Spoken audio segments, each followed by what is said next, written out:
The only thing that was a hesitation with Brandon wasn't my race. He wasn't white. And I went to my mom and I told her, and she collected all of my items and put them all in a trash bag and threw them out in the front yard. I had no longer had a place in her life or in my family. And from there, I never returned home. My name is Tanda Ragbir. Hear my story. I remember there were times when my family was doing really well. We were involved in church together and spent a lot of time together. And then whenever my dad would have his episodes of drinking and doing some drug abuse, then things were very hostile in our house. So during those times when it was great, it was great. We had a lot of fun. And when it was bad, it was bad. And I remember many, many times, many broken windows, my role in the family was always kind of protector because I was the oldest. And so there's many times where I would get up and stop my dad from what he was doing, and he would usually leave at that point. But I remember there's a couple of times where it got really bad where I didn't know if my mom was going to live because of some of his abuse. I think from there it only got worse because at that point, all the abuse that he was putting on her, my mom would take it out on us. So there were many times where there was no rationalization of something that was right or wrong because she was so overwhelmed, I think, with what was happening that we took the brunt of her abuse. I feel like my family always had unhealthy views of relationships, period. So I remember going to church with my grandmother, and her pastor would make very derogatory remarks against people of different ethnic groups. And even to the point that when we were in public, my mom would make comments about interracial couples, usually white girls with black boys. She would always say, that's not acceptable. Always refer to them as the girl as white trash, the male as a very derogatory word. I always knew growing up that was something that would not be allowed in my house or in my family because everything was unhealthy. Their relationship, their view of their children, any view of any type of relationship was unhealthy. My parents decided to send me to a Christian school, and because they were worried about what I would be exposed to. As the oldest, they were worried about what the world would give me. So they sent me to a Christian school. And during that time, I met this guy named Brandon.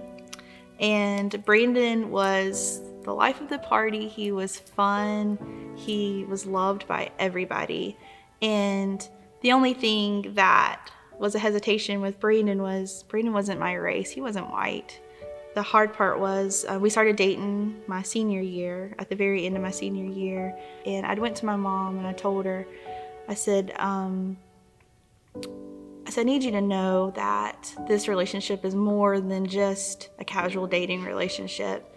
I really hope that you will see past Brandon's skin color, that you will get to know him and accept him.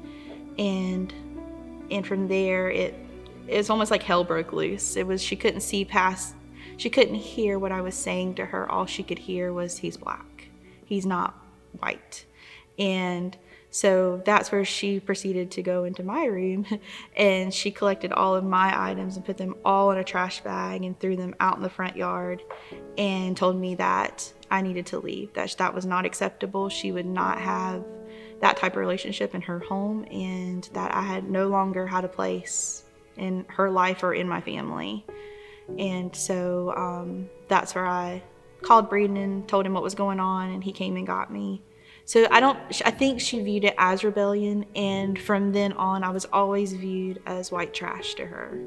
And from there I never returned home. In that moment it felt like the lowest point of, I don't know what I'm gonna do. I plan to leave to go to college in the fall. How am I gonna sustain? I didn't have a car, I didn't have any money. What am I gonna do? So in that moment, it felt like the lowest point. And I remember my first year of college, it was like 2 to 3 months into the year, and I just remember retreating to my room, and I thought, I'm not coming out. And I had a friend, she came in, she sat on the edge of my bed, and she's like, hey, what's going on?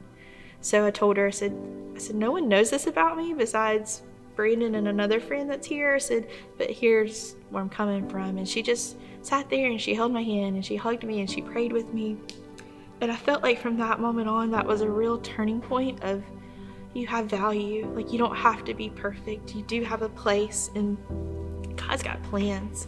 He's gonna do something with me. And I felt like that was it became such a low point to a high point of, okay, God, like, I don't know what this looks like, and I don't know how to deal with these things, but let's go. Let's change this and make it better. There was such beauty in the acceptance from Brandon. Brandon and I dated for 5 years, and after that, and then we've been married for almost 13 years. And just the onpouring love that he gives has been so beautiful.